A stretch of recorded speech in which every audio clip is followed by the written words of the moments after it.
Good afternoon. My name is Chris Reedy. Today is August 10th, 2016. We are in the home of Ron Whitlock, and we are doing an interview for two projects, for the Stories of Service and also for the Ford Oval of Honor. And can you give us your name and when you were born? Ron Whitlock, born Ronald, Whitlock. I was born December 12th, 1948. And Ron, you were a member of the military. Which branch of the military were you a member of? United States Marine Corps. Okay. And when did you enter the service? Right out of high school, 1967. And did you volunteer, or did Uncle Sam send you a letter? I received a notice, draft notice to report for a physical. And a friend I grew up with got the same notice the same day. We went down, took our physical, and they give you so many days or weeks before you get called back for the draft if you want to join. So he came by one day on his motorcycle and said, would you like to join the Marine Corps in a buddy system? And being an 18-year-old with hardly anything in my brain, I said, sure. And we went down and joined. So it was your friend's decision to join the Marine Corps. What were your thoughts at the time? Well, we knew we were going to get drafted, and so we knew we were going in. And his father was a Marine from World War II, and so he was wanting to join the Marine Corps, and we grew up together. And when he asked me, I thought, well, it's either that or I wanted to be in the airborne. And so we went down and joined together. Let me see. Did you know, obviously at the time the conflict in Vietnam was going on, did you have any thoughts or feelings about that, or any anxiety? I really didn't have anxiety, though we knew it was going on, of course. And I was raised in a very patriotic home. He was too. My dad marched with color guard in the Memorial Day race parade downtown Indianapolis every year. I grew up, all sorts of memorial things that he was involved in with the American Legion and marching and so forth.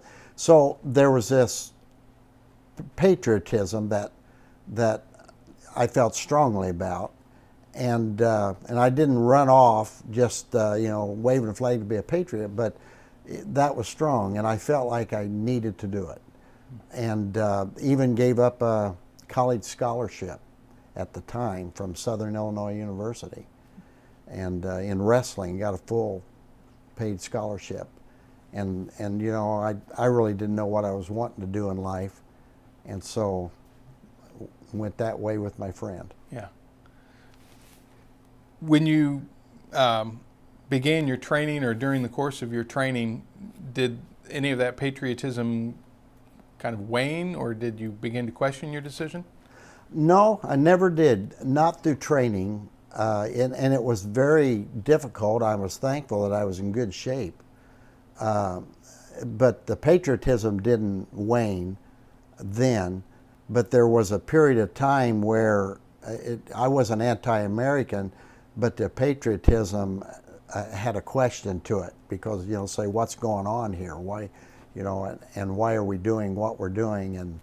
And so those questions, and it wasn't so much an anti-war as it was, why won't they let us win this thing?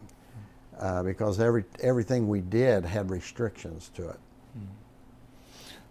it. What was your military occupation or specialty? Well, in Marine Corps it's called 0311. And that's infantry.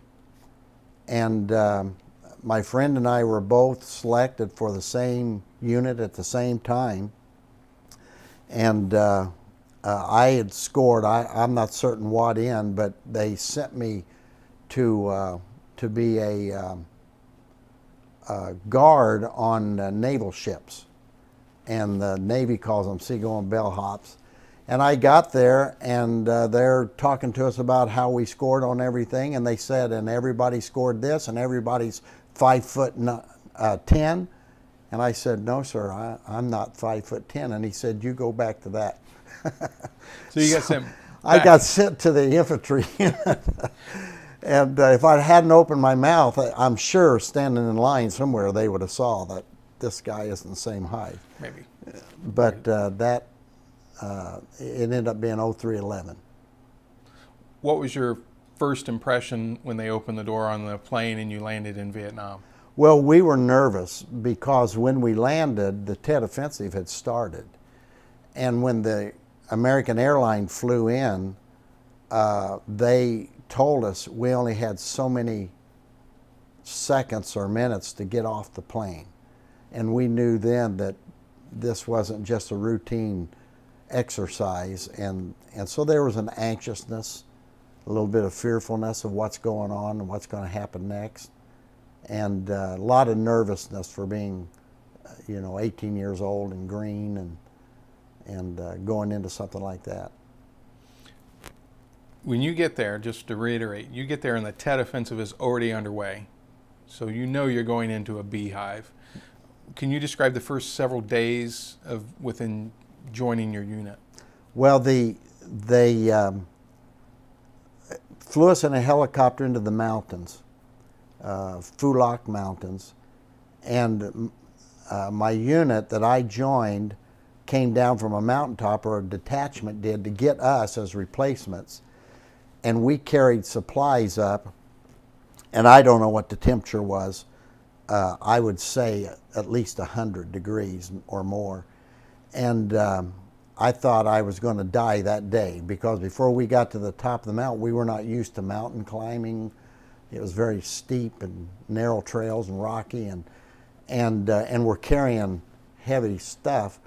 And several guys fell out, and I just remembered, I don't think I'm going to get through this, because I thought that first day was excruciating experience. But your body adjusts, and we went on. What was the reception like among the old hands that were in the unit, and then you as replacements show up, and you're in the middle of a counteroffensive? Well, I was fortunate. A lot of guys come in and they treat you like a recruit, a new guy, and I didn't want to be treated that way. I just wanted to be one of the guys. So they send me to this unit, and the guy in the unit was from Bedford, Indiana. That would have been my team leader. And we hit it off immediately. And he just treated me like I'd been with him already for months and months and months. And so I had a great guy that was a mentor. I followed him. I did everything he did. He was to me a mentor and a hero at the time. Was there something that stuck with you through training? Any particular aspect of your training that within the first few days made a difference? A lot of the training was important, but a lot that we did we were not trained for. Jungle warfare, for instance, and when gunfire starts, you just fall down, but you finally learn that every step you take, you're looking for where you're going to fall if gunfire. So there's the tension. You're walking along, and everywhere, I'd say, there's a tree, there's a rock, there's, which you go over and you don't have that. And then some sensibility things. The first combat fire I came under, we were in a village in a sandy area. We'd come down from the mountains, and they lined us up, and we were going to sweep over a village. And they said, if the guy next to you gets wounded, you keep going, because they got Amtraks behind you to pick up the wounded. And a machine gun started firing probably 100 yards away or more, and rounds cracking over your head. And I just thought, boy, this is a real thing. And whatever it was worth, I had my head dipped down, walking forward, and somebody's cursing me. And I turned around and looked back, and every guy in the company was laying down. I was the only one standing up. And I thought, well, they told us to keep going. And I ran back and fell down by the squad leader, and he said, "You dummy, what are you doing?" and that was that was a mixed signal to me, because in training, you're trained. When they tell you to do this, you just keep doing it. And those guys have been over there long enough to say, no, you don't. You know, you get down and don't get mowed down. And so that's the, you know, there's a lot of tension of that, because every day I woke up, I thought, I don't know what to do next. But in about 2 weeks to a month, I kind of knew what to do from there on. With that first combat, when you ran back in, how long did that last? How intense was the combat? And then how did you feel afterwards? How did you process it? Well, it probably was about an hour firefight. And as it turned out, there was a detachment of VC in that village, and they were firing at us with machine guns. And it didn't take long for tanks to dispense that. But we didn't, at that moment, we didn't have any men killed, but we had 2 guys that I had gone over there with, wounded from that initial burst. And so, you know, there's again, there's this nervous anxiousness of, you know, what to do next when you're green and new. This friend of mine was such a great guy.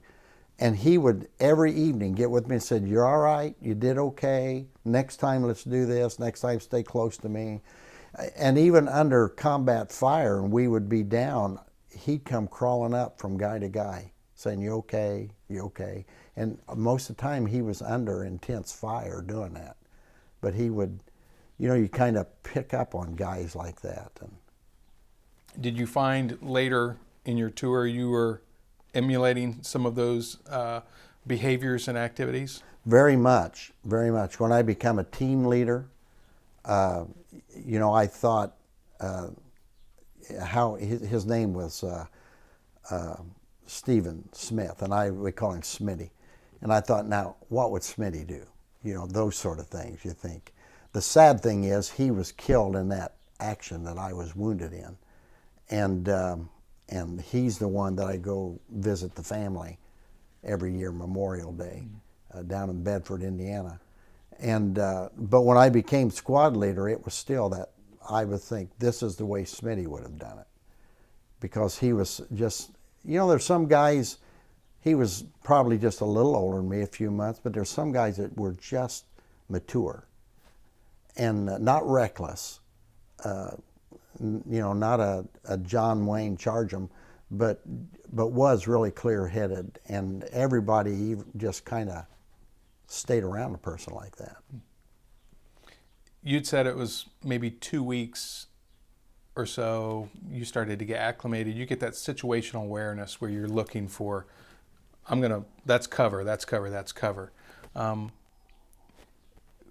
3, 4, 6 months. Did your attitudes change during your tour? And if so, how did they?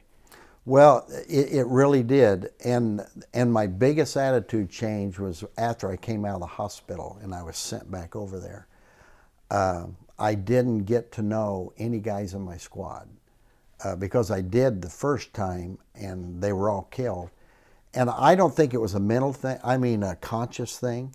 I just didn't do it. And so there were times I felt I resented the new guys because they didn't know, and you couldn't trust them to say, hey, go over there and check that out. And so there was a kind of a callousness, in that period of time. And to get the job done and keep people alive, that sort of thing, and not to be buddy-buddy.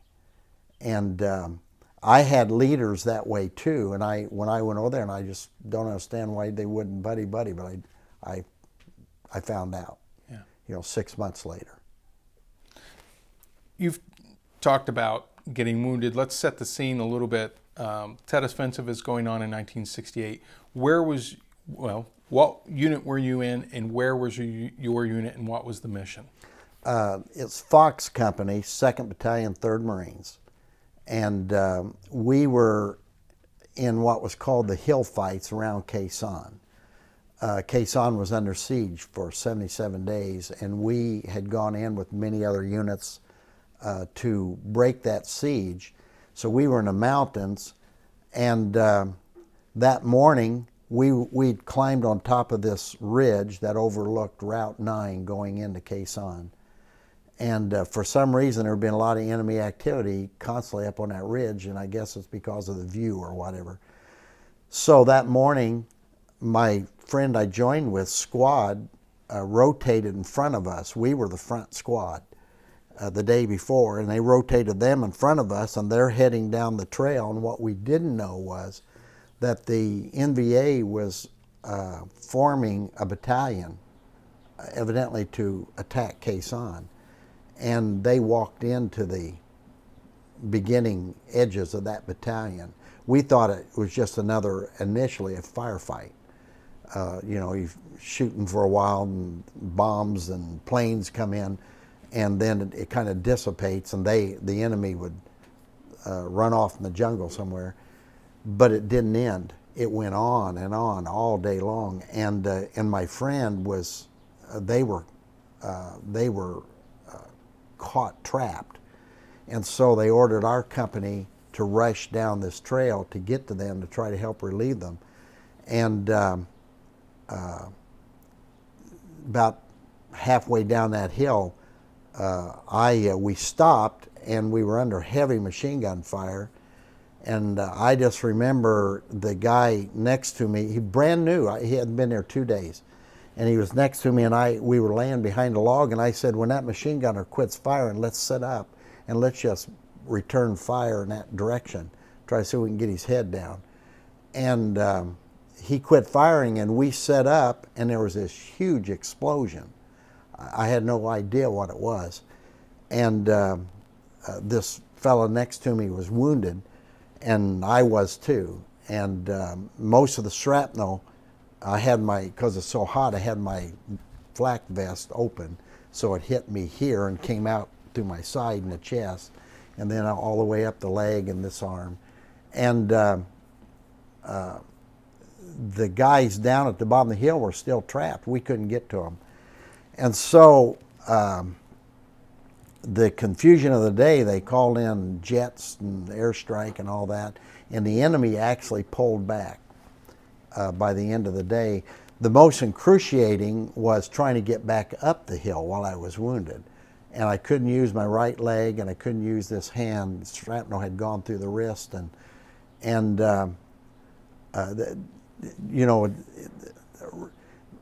race was mixed, but I'd never seen him before, but a young black kid came running up to me. And all I remember is he was short, and his thighs looked like a halfback or something. I mean, huge thighs on him. And he said, "Can you walk?" And I said, "Not very well." He said, "Well, hang on to my belt."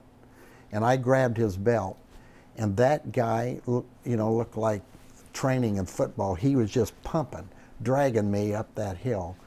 And 2 times we had to stop because we were under such intense machine gun fire. And most of the trees were all chopped up, and guys were getting hit everywhere. And so he'd get me a little farther, and we'd drop down again, and that guy got me to the top of that hill. And to this day, I don't know what his name is. So it was pretty intense. 2 guys were shot next to me on the way up.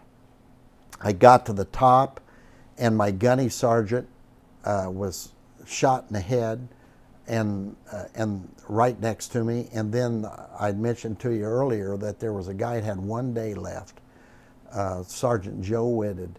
And I got to the top of that bomb crater, and I was just exhausted. I couldn't hardly pull myself up. And about 2 or 3 guys just real quick got up over the bomb crater and grabbed me. He was one of them and got shot through the chest and died right there. And so they got me to the top of the hill. Helicopter flew in, and they put me on it, and they got me out to a kind of like a MASH unit, if you see how MASH operates, that kind of a unit. But my friend stuck down there. Finally, by the end of the day, the enemy pulled back, and he got shot in the foot. And so in that MASH unit, I was told when I got to the hill, I said, did the guys make it? And they said, I don't think any of those guys down there made it. I thought he was killed. And then they told him they thought I was killed. So we thought each other had been killed until we got in the MASH unit, and I saw him carrying him in. And there's a little bit of exhilaration there that he made it out, okay. But those were just kind of the events that took place. There wasn't a lot of emotion during that time because there was too much action to do. But afterwards, there was a lot of you didn't know if you wanted to shake or cry. I think that's someone who hasn't gone through combat doesn't understand that. Obviously, we see all the movies and the guys are yelling or screaming or John Wayning themselves. But what is that difference as far as non-emotion to emotion, and how do you process all those emotions? Well, one thing, and I didn't know a lot about the physiological of this then, but when you go through that, there is such an exhilaration of adrenaline. I mean, it's a high, almost. And after an action, if you haven't been injured, guys just talked incessantly. And they're just telling, and there's all this adrenaline, but then the adrenaline drops, and there's almost a depression, because you begin to think reality, you begin to think, I could have been killed. And but when the action starts, I don't ever remember a guy that being an issue. Everybody just did their job. And if a guy was injured, somebody always rushed out there to get him. There was never a guy thinking, well, that's crazy, I'm not going out there. There was always somebody that did that. You just did your job. And it's almost like you put that in the back of your brain and forgot about it during that time, but it's afterwards. Because I begin to watch guys go through the adrenaline drop, and sometimes they would cry and sometimes they would shake, and it's that emotion. And I think the toll it took, where you become numb, is day after day, and then you get 4 hours sleep at night or 3 hours, whatever it would be, and then you do it again, go through an adrenaline deal, and the next thing you know, guys are just kind of numbed emotionally. Yeah. And you just do your actions from then on. Yeah. That's where I guess the training kicks in, and various studies have also looked at, combat effectiveness is like a bell curve. When you're new to the unit, you're not very effective, then you get experience and you know how to survive. You're very effective as a soldier, but then it tails off and you become an automaton, and you just go through the motions. You're not a very good soldier. Did you find that same arc within your own experience? It really was. When experience came, and then the training, and the military nowadays are so well trained, but the training kicks in. You do what you're supposed to do. And the emotional part of it comes later on. Sometimes guys would be angry in the midst of that because it would be a friend was injured or something,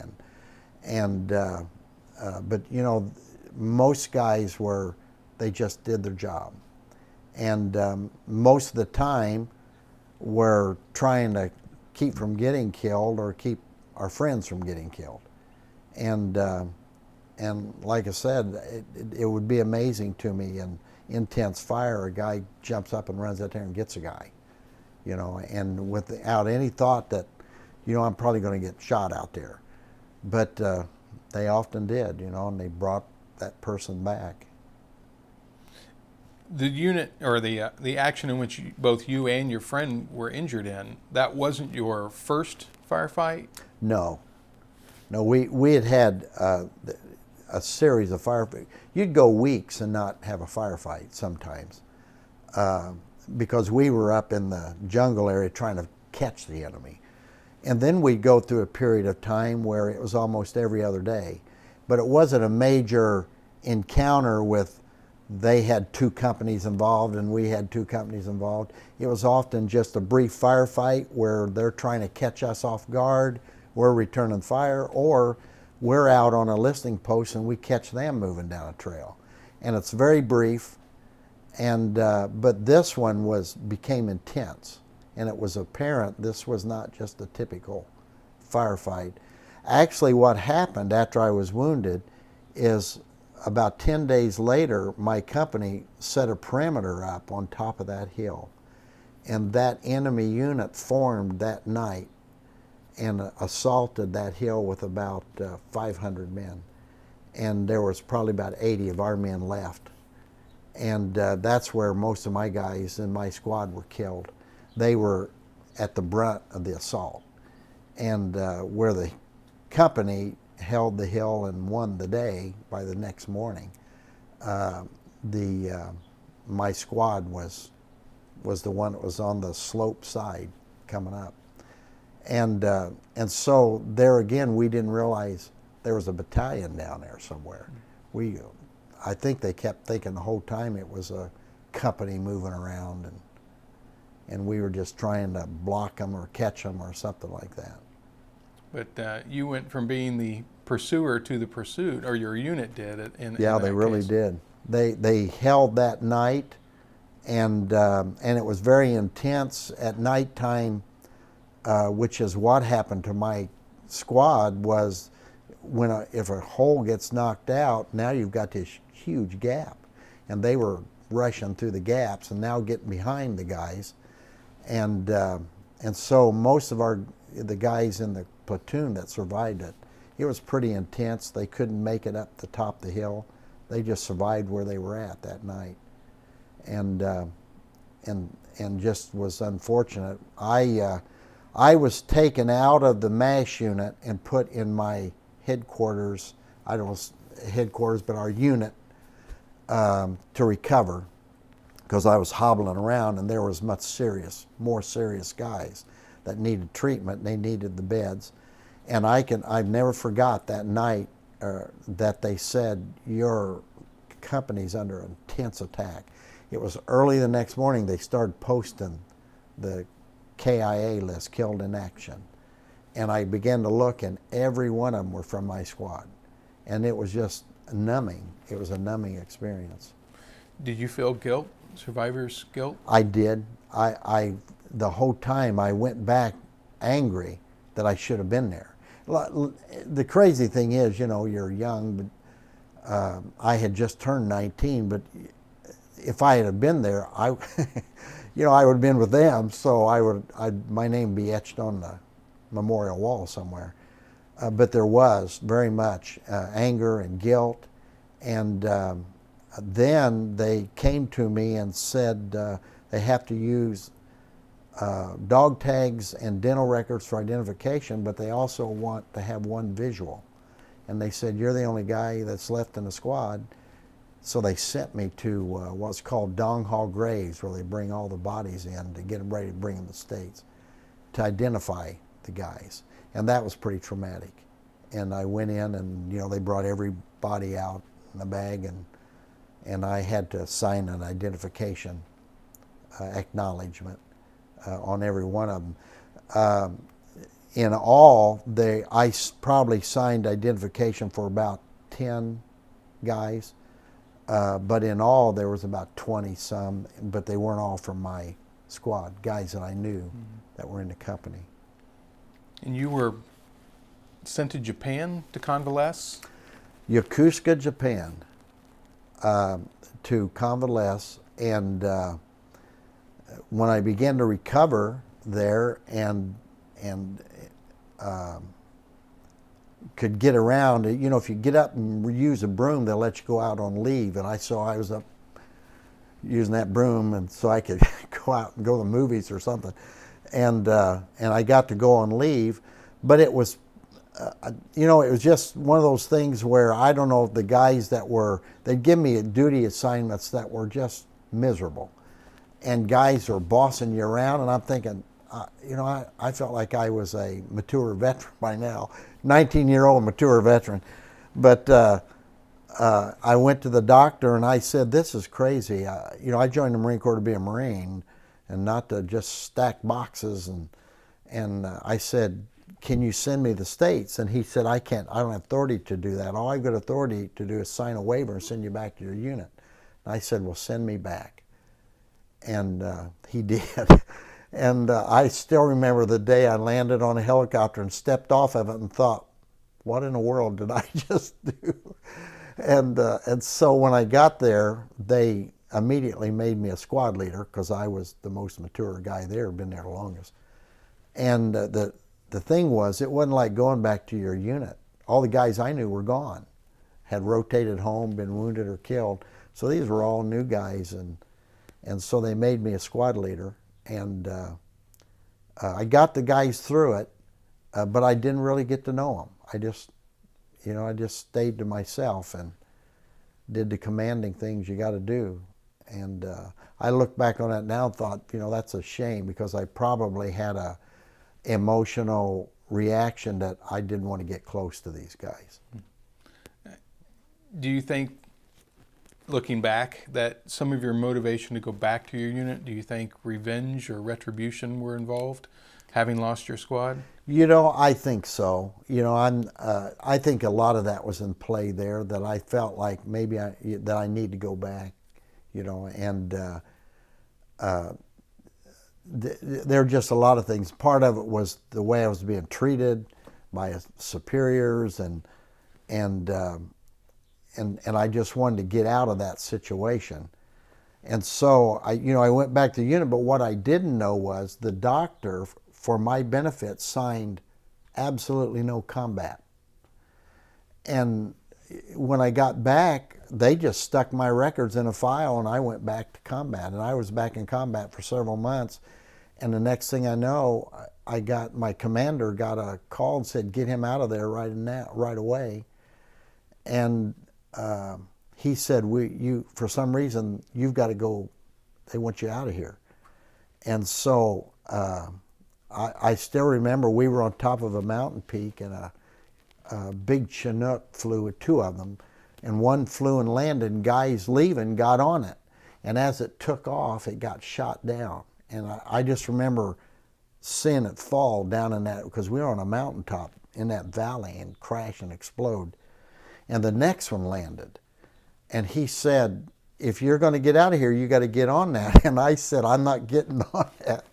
And he said, "You got to get on." And I said, "Sir, I'm not getting on it. I'm not getting on that." And I didn't, and it did get out. But he said, "Well, you're going to be here another week because there won't be another helicopter."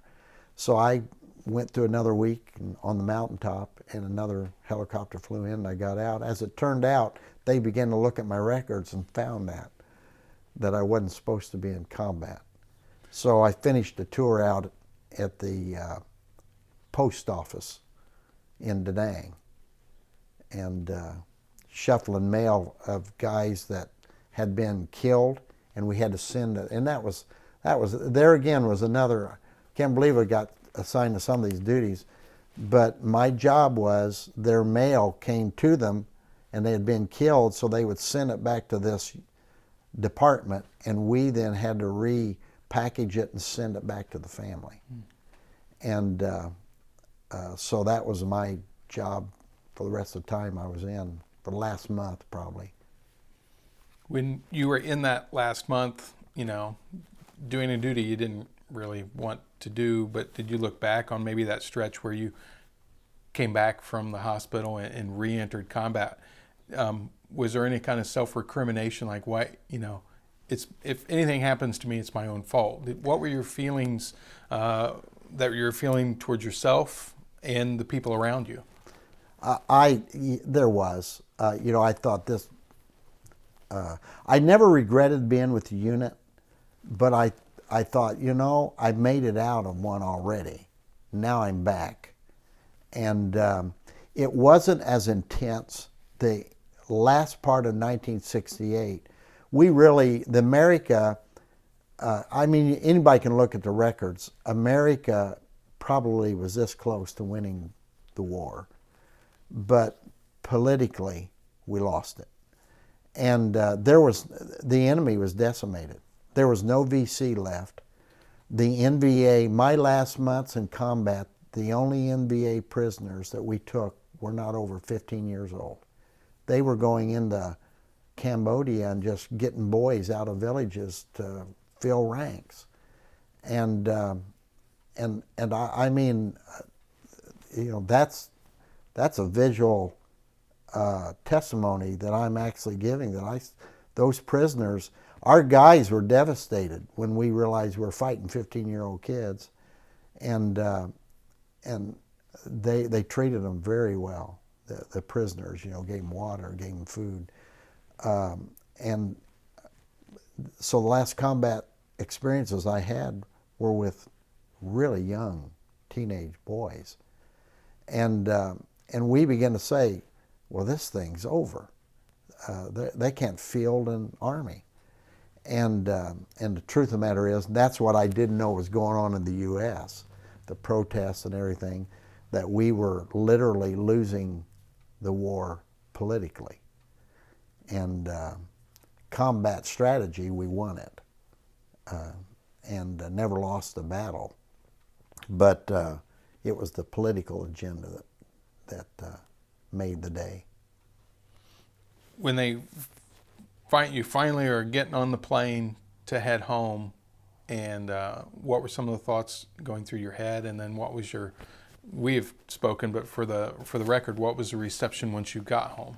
Well, I've never forgot getting on that American airline plane. There were Army, Navy, Marines, Air Force, packed, and not a word was said. Everybody was just almost holding your breath. It's maybe we were thinking, we can't believe we're leaving. And when that plane lifted, there was a cheer and shout like you can't hardly, like Colts won football game, or they won the championship. I mean, people were standing up, high-fiving, slapping each other on the back, hugging, cheering, and because we were actually leaving the country. And so it was that kind of feeling. The stewardesses were all, I mean, guys didn't mind getting hugged by a stewardess, and so they were hugging guys and getting us Cokes and whatever we wanted. And then we landed in California, and I maybe have to look back on my records. It was just because they flew us to Okinawa. So we were in Okinawa a week, getting everything together. Then we flew out of Okinawa on a Air Force jet, great big old thing, and landed somewhere in California. And then we had to get off that plane, walk to the gate, and get a taxi to take us to a civilian airlines airport. And when we got off that plane, I just remember there was this long sidewalk with a chain link fence next to it, and we were in single file carrying our bags. And way down the line, I saw guys making this kind of a move from the fence, and people were lining the fence. And I thought they were welcoming us home. And when I got up there, they were spitting through the fence. And that was my first experience of what in the world is going on, because I didn't know, the animosity, not only to the war, but to the military especially. And most of us thought we did what we were asked to do, and now we're coming home getting spit at. I was so anxious to get home, I just ignored it. I think everybody did, really. We just didn't want to get spit on, so we bypassed it, and that's all I could think of was, this was the next leg. I'm flying from here to Chicago, and Chicago to Indianapolis. And I just couldn't, that's all was on my mind. And I guess I didn't assimilate until after I was home, and I began to realize how much people hated the military. And if I wore my uniform in Indianapolis wasn't as bad as LA. But if you wear your uniform, there's always somebody that called you a baby killer, or murderer or something like that. And it was just kind of stunning. We just didn't know what in the world was going on here? Did you get home before or after your friend that you went into the Marines with? He was wounded in the foot in that same action. He came home first. They went ahead and sent him home, and he went to Philadelphia or something like that for recovery on his and surgery. And so he was already home and had come home. And so I'd gone back over for that to finish my tour and finish that out before I came home. And when you two met up, what was that like? Well, we, when we finally got to meet up again, we hugged, shook hands, asked how each other was, but that was pretty much it. We didn't talk a lot about, even to each other at that time, about that experience. All of his squad was killed when my squad was killed. And so he's got that experience of all those guys that he was friends with, and they were all killed in that action. And so we just kind of was friends, but we didn't talk much about it. Yeah. You and your father was a World War II combat veteran of World War II, and you'd said that the two of you would talk, and you had someone to tell, what was bothering you and your experiences. Can you explain how your relationship grew from that? Well, Dad and I always had a good relationship. He was a hard worker, blacksmith for the railroad the whole time I grew up, retired from that early and became a real estate agent. And so I always had these stories he would tell. But after I got back, Dad and I sat in a room, and I think I prompted it with a story. And then Dad it was like a floodgate. Now, he didn't cry. My dad wasn't much of a crier, but it just flowed out. His experiences and combat stories and things like that he hadn't told anybody, or at least the family. And so I think there was we had a good relationship before, but it was almost like if I could borrow the term, the band of brothers. There was almost that link at that time, because we realized both of us had seen the same thing, experiences and that sort of thing, And then there were so many times I'd say, "Boy, Dad, this happened," and he had an experience identical, those sort of things that took place. So we talked a lot after that, and it was then that I asked Dad to write his down, and which he began to record some of those experiences.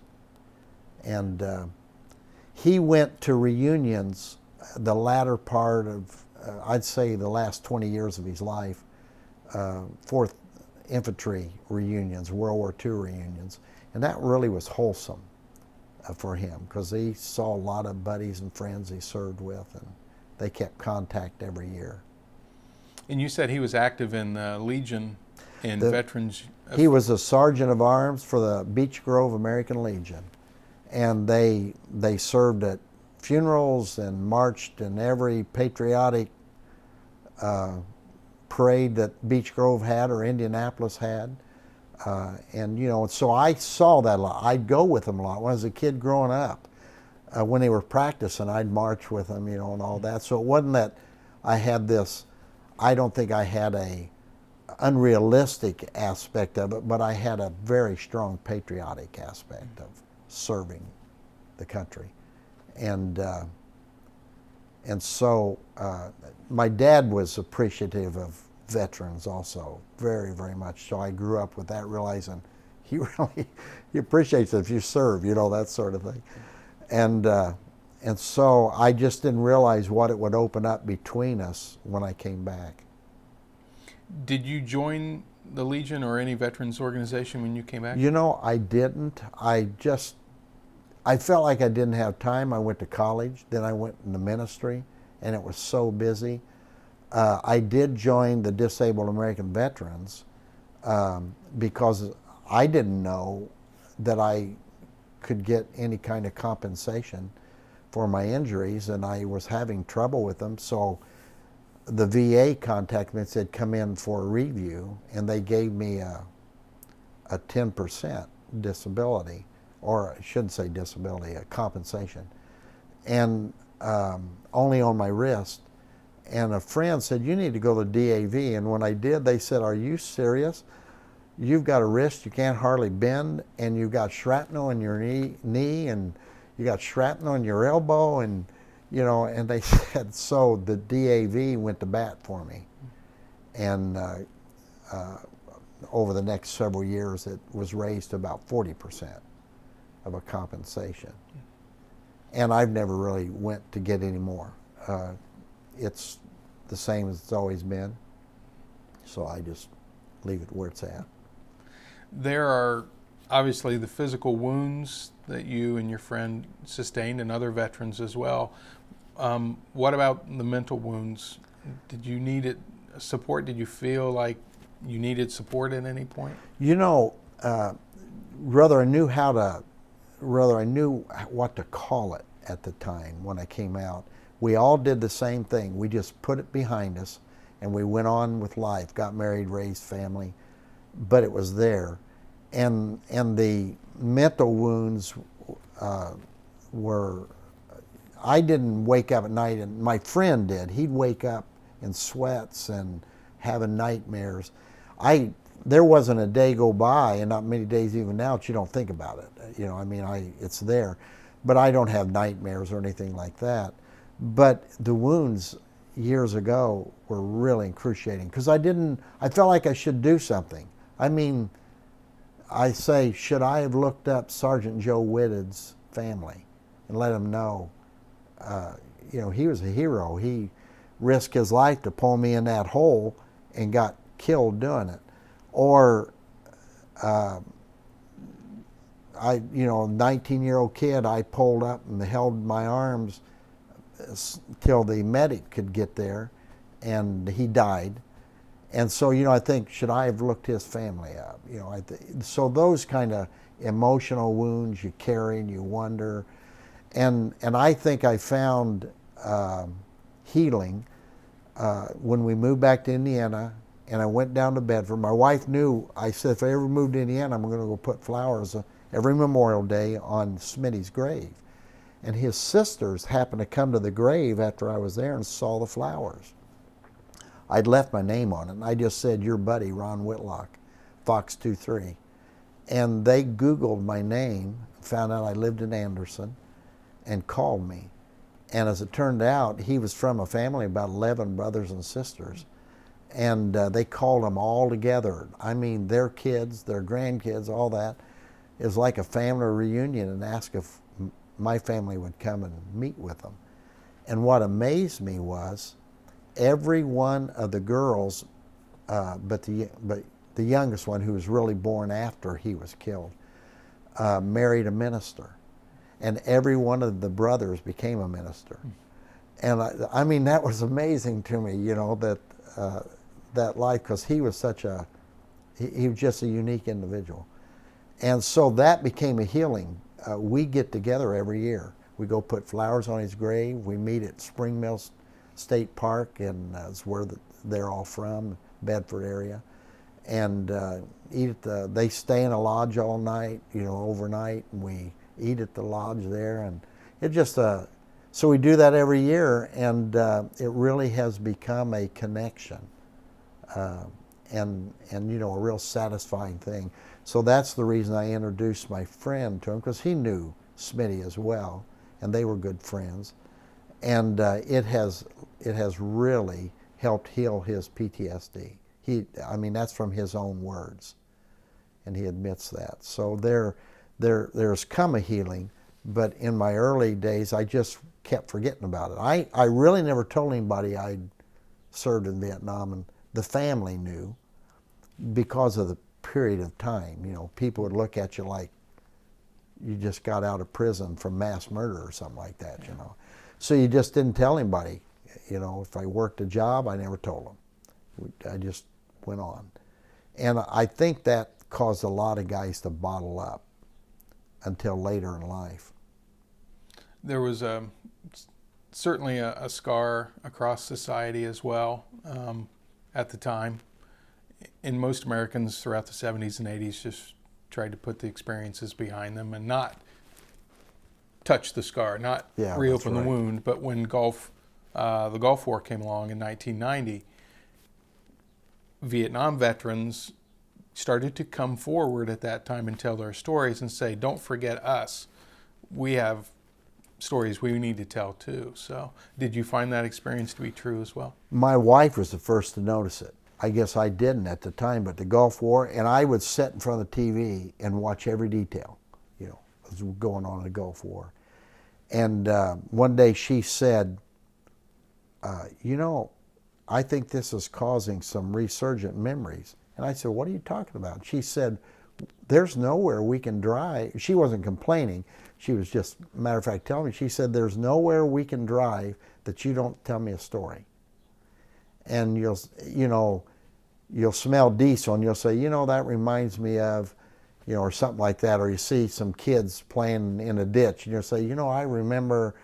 And she said, it's all coming back to you like I've never seen, but it was the Gulf War that I must have kind of caused that resurgence.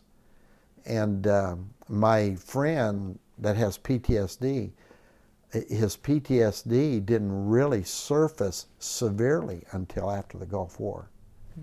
And then it just overwhelmed him, I think. I think all those memories finally flooding out that you've not dealt with yet. Right.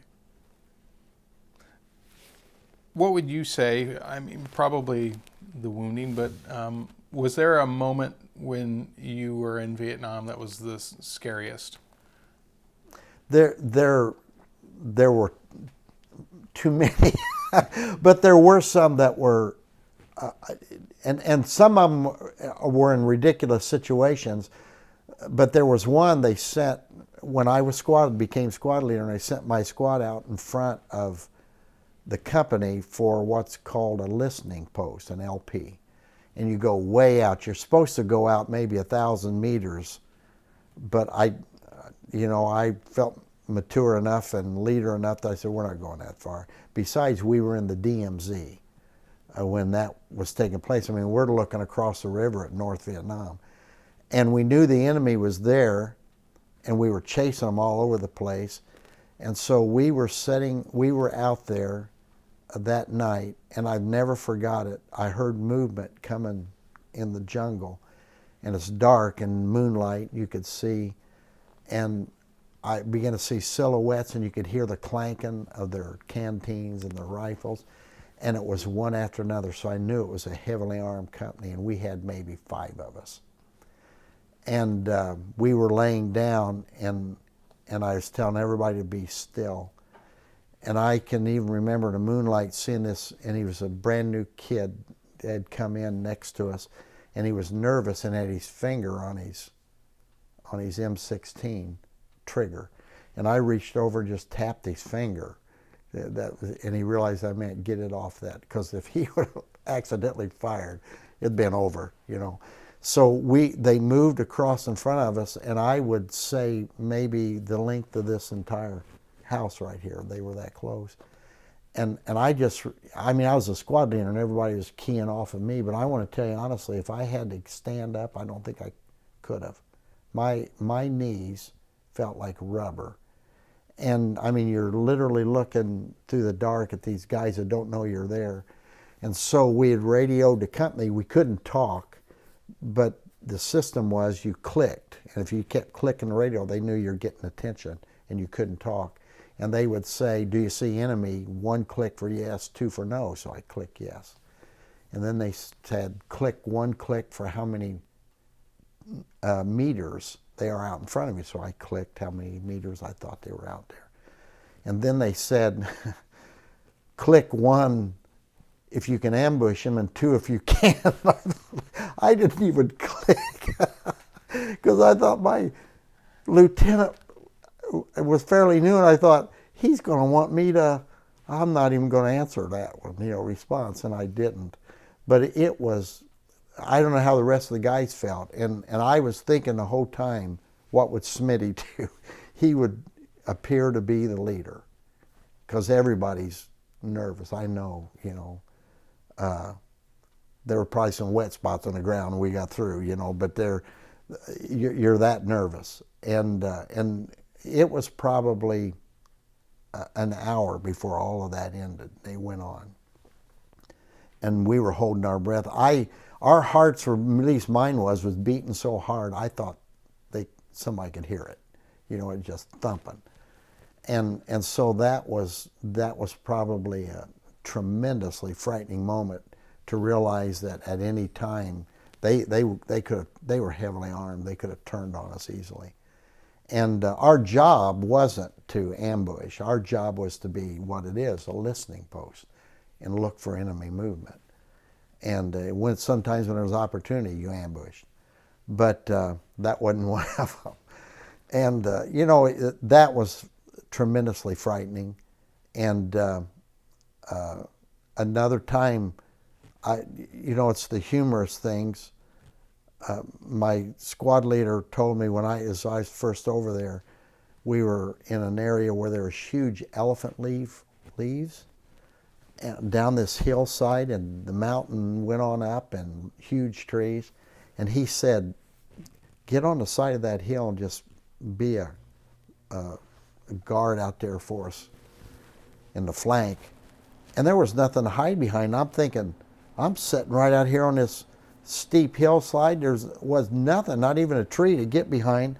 And I said, if enemy come up down below, where am I going to hide? You know, and so it was really nervous for me.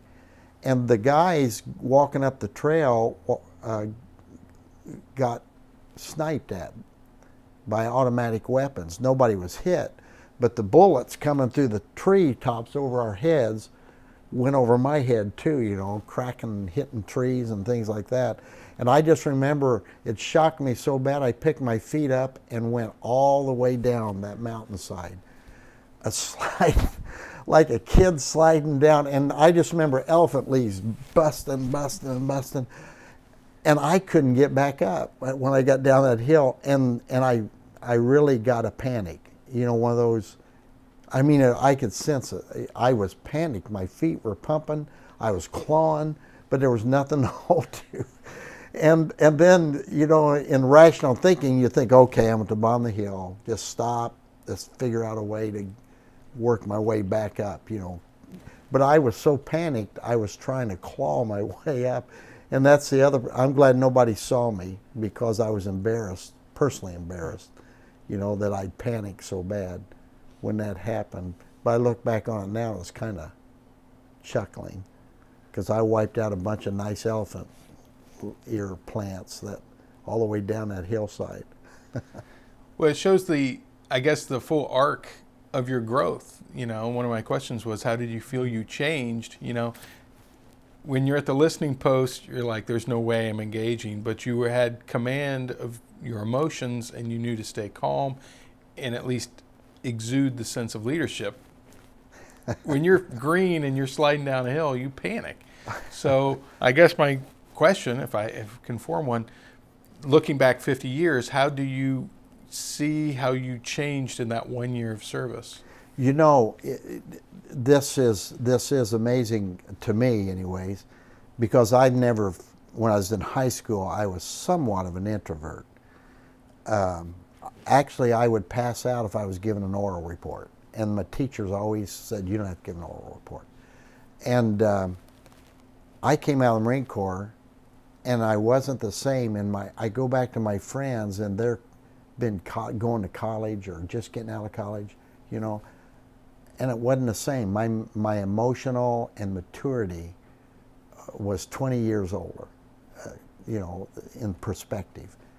And so I went to college and and got thrown right into senior pastor of a church. And I look back on that now, and most guys, like now, at my age, I had men who coming out of college that are learning, and they mentored under me. So they became an associate or a youth minister or something like that. And mentored them for 3 or 4 years or 5 years, and then they became a senior pastor. And I came right out of college and went right into it. And my wife even commented, she said, you know, there was a difference of perspective when I came back. So I believe it matured me. I believe that it gave me awakened skills I didn't know I had. Leadership skills, mentoring skills. I just didn't know I had those. And I mean, college certainly was educational and helpful, but I think those things really opened the box on those other things. And I got the Cross of Gallantry. I still don't know why, but I think my new commander that came in gave it to me because we went through some actions, and I kept everybody level-headed, and we pressed forward and won the day. Just before I was rotating home, I get this notice that I was going to be awarded this, and to this day I don't know why I got it, because it's in Vietnamese. It's a Vietnamese Cross of Gallantry, and not many years ago, I had a guy in my church that was a Vietnamese refugee, and so I said, "Hey, can you interpret this for me?" So he even had trouble interpreting. It's kind of jumbled, and so I don't know. I only know my commander. I think must have put me up for it, and I look back now thinking, boy, those guys I served with, they were. I wasn't a hero. I was a survivor, but they were mentors. Mature mentors, and I think that really affected my life and leadership. You decided to be a mentor yourself in a different way, but yeah. That's true. One fellow that still is living, in retired policeman now from Pennsylvania, Sergeant Quinn, you could have made a movie out of him, for instance. And that guy, like Smitty, so impacted my life. One time we were in the jungle for so long, we never had a hot meal. We only had meals out of cans, and they wanted us to run a security on trucks going supplies into Khe Sanh. Khe Sanh had been opened up. So that was supposed to be a relief, I suppose. We got on these trucks and bumped our way all the way into Khe Sanh. And when we got there, he looked over and there was mountains of supplies, canned hamburgers, vegetables. I mean, it's just unbelievable. And so he told one of our guys, said, "Get this truck." He got the driver and said, "Can we use your truck to back it down to those supplies?" The driver said, "Well, yes." And so he said, "Everybody get any supply you want. I'll take care of the rest." So when we got down there, we were loading that truck like crazy with supplies, and he had a clipboard, and he's acting like he's checking everything off. And when we got the truck literally full, even a guy come out of a tent and watched us for a while, and he's checking it off like he's got authority to do this. We took off in that truck, and we got back to our company. It looked like Christmas. We passed out supplies. I mean, fruit and hamburgers and just all sorts of stuff like that. And I look back on that and think, guys like that became leadership mentors. I mean, I would have never done that. I thought, oh no, I'm going to get in trouble if I do that. But that guy, he just did it.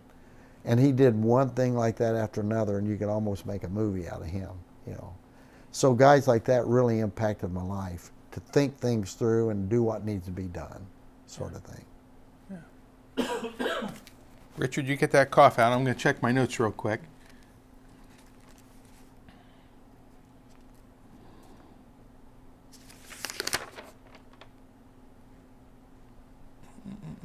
Is there anything I've missed, Richard or Ron or Sarah? From what I can tell, you've covered a lot, Chris. Okay, I try to keep it within a window and not go too long. Any final thoughts, Ron? We leave it to you. Well, the only final thoughts to me, and if I could, and this probably isn't veteran thing, but it's a personal thing with me. And I shared with you a little bit, so if I could share that thought, because it really impacted my life personally. I think it's made a difference in the way I think and do things as well. But I wasn't raised in church, but I started going to church as a teenager in high school, a senior. That's where I met my wife. And she couldn't date me, so the only way I could see her is go to church. So I went to church Sunday morning, Sunday night, Wednesday. If they had volunteer anything, I went to church because I wanted to see her. And I became a Christian. And I can remember on that hill I was wounded on, Foxtrot Ridge, as it was named later on. There's been a book written about it called Defense of Foxtrot Ridge. And I remember that evening we set up and it was hot. We'd climbed all the way to the top of that thing and it was slipping and sliding. And I sat there and I was depressed. And I thought, I don't think I'm going to live through this. Friends that were there before me have been wounded or killed, and I just didn't know. And so I got off by myself. I mean, that's not easy on top of the hill and guys are digging holes and everything. But I kind of got off in a little brush by myself. And I got a Gideon Bible that had been handed to me by Gideons.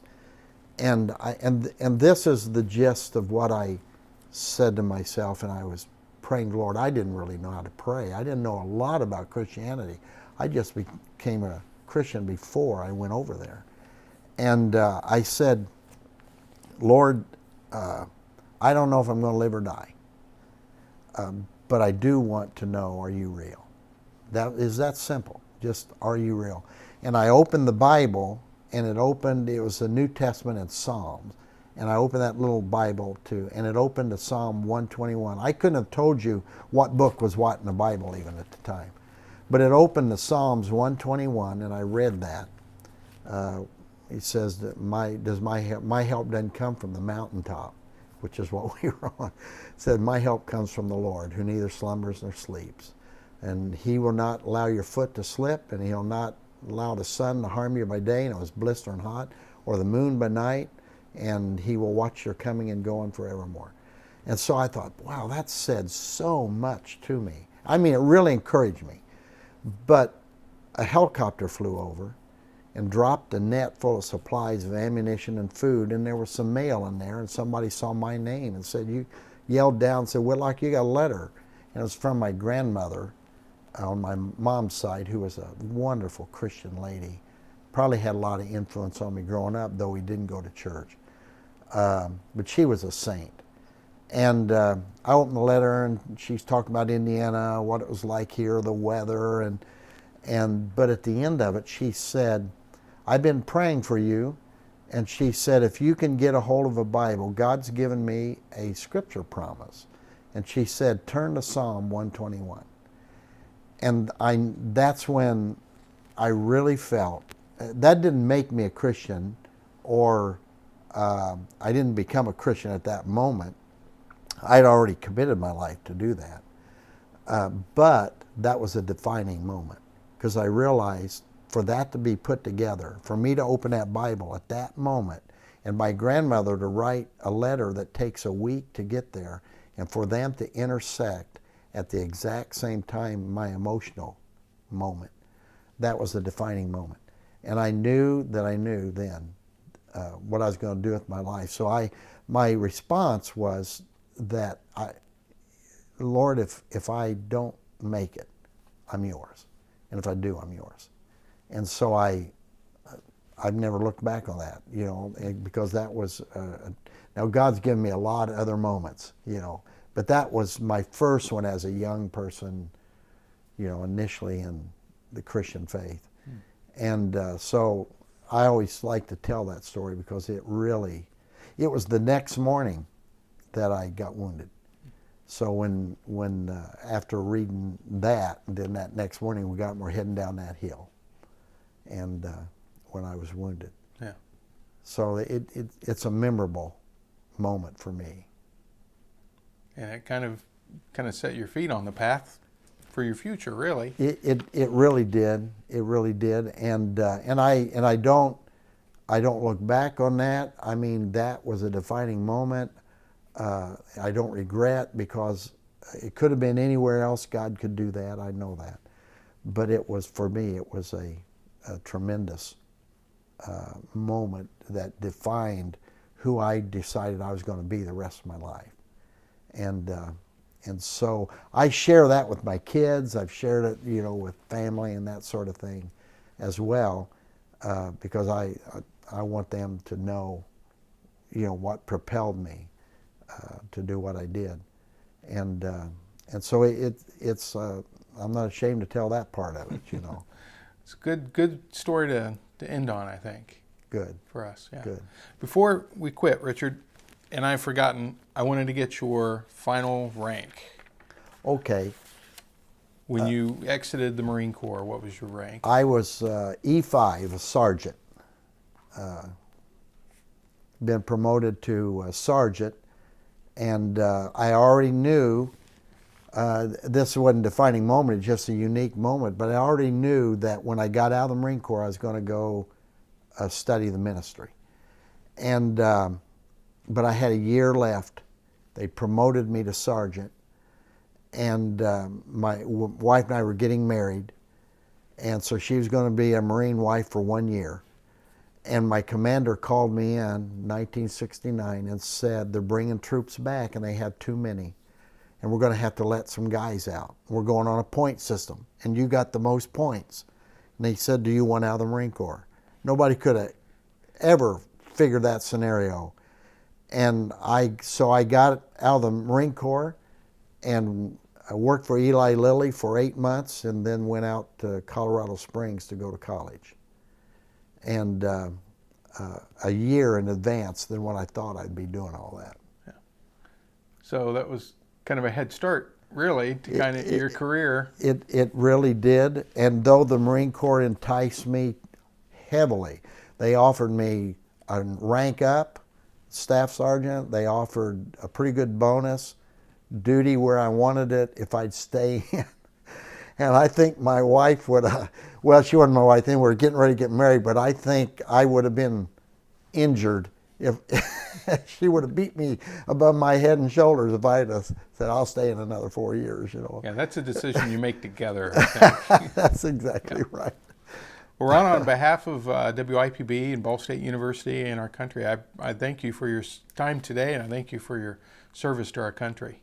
I appreciate you sitting down and talking to us. Thank you very much. Well, thank you for letting me have the privilege of being part of it. Yeah.